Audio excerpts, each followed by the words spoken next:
had an experience on Rainier where you had an accident and potentially thought that might be the end. Can you talk about that a little bit? Yeah, that was in June of 2002, and I was guiding 2 people on my rope team. So sort of myself and the 2 others, the 3 of us on a rope together, and we were part of, there were several rope teams. We were all climbing together. I just happened to be the last one in our little group, and there was a gusty wind going that day where it'd go from basically 0 to about 40 miles an hour, and the snow was very smooth and very, very firm that morning. And this was about 6:30 in the morning or so. And a gust of wind came along and blew the gal behind me off her feet, and so she started sliding down the snow and pulled me off my stance. So I was going backwards head first down this hill. And we teach everybody how to stop from those types of falls. And I flipped around, and with my ice axe I dug into the snow, and we stopped. Unfortunately, if you can picture 2 people kind of falling like this, we fell, and we stopped. However, we gone far enough to pull this guy off of his stance. And when he came down, he went tight against the rope. He'd built up some pretty good speed at that point, and she wasn't dug in at all, and I was. But the hard, firm snow that morning, I wasn't dug in deep. My ice axe was in about that far, and the points on my crampons on my feet were in about that far, and so I got pulled off my stance, and again I kept trying. I was digging in, trying to stop us. And we ran out of time, and we all pitched into a crevasse on the glacier.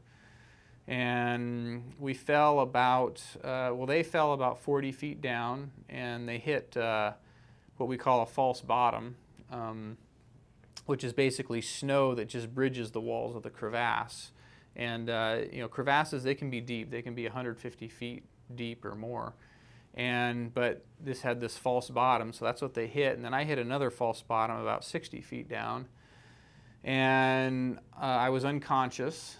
And when I came to, I don't know how long I was out, probably only a couple minutes, but I don't know. And I came to, and then climbed up to where the other 2 were, and made sure that nothing life-threatening was going on there. And then I told them to stay there, and I'll climb out and then get them out. And so I had to climb out of the crevasse, and one of my ankles was tweaked pretty hard in the fall. Probably when I got pulled off my stance, it probably tweaked my ankle. And when I was about 10 feet from the top of the crevasse, another rope team, another guide came along and saw me there, and then he came over and dropped me a rope I clipped into, got out the rest of the way, and he got on the radio and radioed to all the other teams to come down and help, and they initiated a rescue and got us out of there.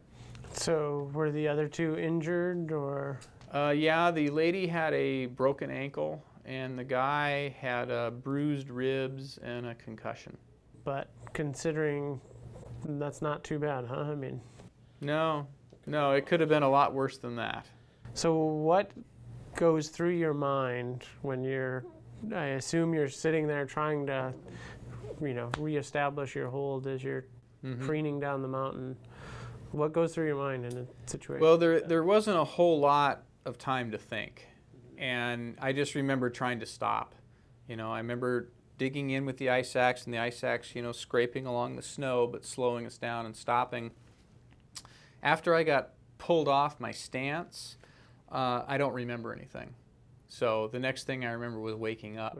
Yeah, and the original theory was we thought that I'd probably got knocked out or something, when I hit the ground, but I had a helmet on, and the hospital never showed any signs of a concussion at all. So probably what happened is I probably just saw my life flash before my eyes, and I blacked out. But did you actually, that's always the thing, life flash before. Did your life actually flash before your eyes? If it did, I didn't remember it happening, no.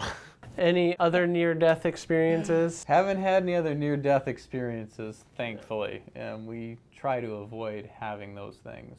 You know, that one near-death experience I had kind of let me know. I mean, for all intents and purposes, I could have died on that pretty easily, but I didn't. And it kind of told me that I'm here on this planet for some reason,